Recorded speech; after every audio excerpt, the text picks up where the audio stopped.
আসসালামু আলাইকুম। সুপ্রিয় দর্শক মণ্ডলী, কেমন আছেন সবাই? আশা করি ভালো আছেন। আলহামদুলিল্লাহ, আপনাদের দোয়া আল্লাহর রহমতে আমি ভালো আছি।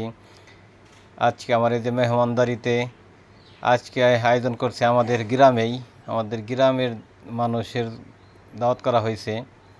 কারণ অন্য সময় বাইরের মানুষদের এতিমখানায় অন্য জায়গায় খানা খায়, কিন্তু সবাই খালি বলে যে গ্রামের মানুষে বলে বাইরের মানুষকে খানা খাওয়া, আমাদের গ্রামে ভিডিও করো, কিন্তু আমাদের তো কখনো খাওয়াও না। সেজন্য এইবার বড় করে আয়োজন করা হয়েছে। আমাদের গ্রামে প্রায় 300 মানুষ থাকে, একটা সমাজ আমাদের 300 মানুষের। সেই সমাজের পুরা মানুষকে দাওয়াত করা হয়েছে।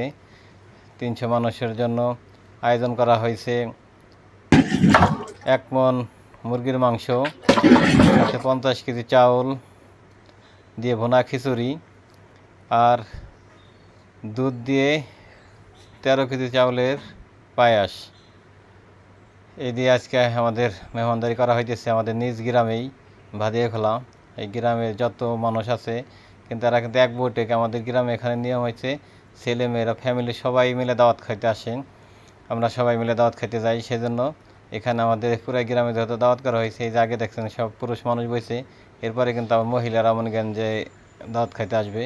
কারণ আমাদের এখানে নিয়ম, গ্রামের দাওয়াত করলে পুরো গ্রাম দাওয়াত করা লাগে। সেজন্য এই যে আজকে আর বাইরে কোথাও মেহমানদারি করতে যাইনি, আমাদের নিজ গ্রামেই আয়োজন করছি। আমাদের যে এলাকার চাচারা আছে, চাচিরা, বয়স্ক মানুষ আছে, তারা বলে কী ব্যাপার সবাই খালি বাইরে বাইরে খাওয়াও, আমাদের নিজেদের গ্রামের মানুষ হয়ে আমাদেরকেও তো কোনো দিন খাওয়াও না। সেই জন্য এবার নিজেদের গ্রামের মানুষের জন্যই আয়োজন করছি। কারণ এমনি তো মেহমানদারি করা হয় 50 জন 100 জন লোক থাকে, কিন্তু আজকে অনেক বড় করে যেহেতু পুরো গ্রামের মানুষকে দাওয়াত করা হয়েছে মেহমানদারি করার জন্য, সেজন্য আয়োজনটাও একটু বড় হয়েছে।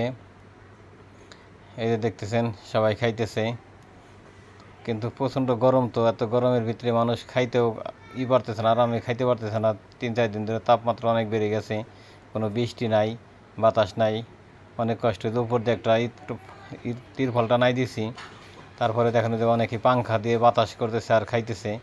কারণ এক্ষেত্রে গরম গরম ভুনা খিচুড়ি, সাথে পায়েসও গরম।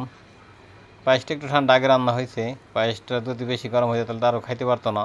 কিন্তু পায়েসটা আমরা প্রথমে 2 ডেক পায়েস আগে রান্না করে নিছি। তারপরে এই যে আমাদের আবার 3 ডেক আমাদের খিচুড়ি আয়োজন করা হয়েছে। এই যে আমাদের মেহমানদাররা তৃপ্তি সহকারে খাইতেছে, সবাই বলতেছে না অনেক কাকা অনেক স্বাদ হয়েছে, অনেক মজার খানা হয়েছে। আমি চেষ্টা করছি, যেহেতু গ্রামের মানুষ সবাই চাচা বাইস্তের অনেকে আছে, তারা আমার সাথেই করে যে খালি বাইরে খাওয়ান, আমাদের খাওয়ান না। সেই হিসেবে এই আয়োজনটা করছি, একটু ভালো করে করার চেষ্টা করছি। জানি না কতদূর করতে পারছি, যাই করছি আলহামদুলিল্লাহ। তারা ভবিষ্যতে এরকম মেহমানদারি করতে পারি।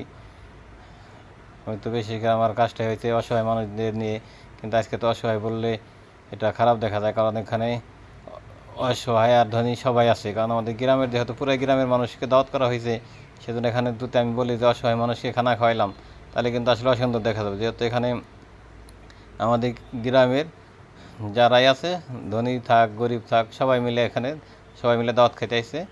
সেজন্য আজকের মেহমানদারি আমাদের গ্রামেই হয়েছে। সবাই ভালো থাকবেন।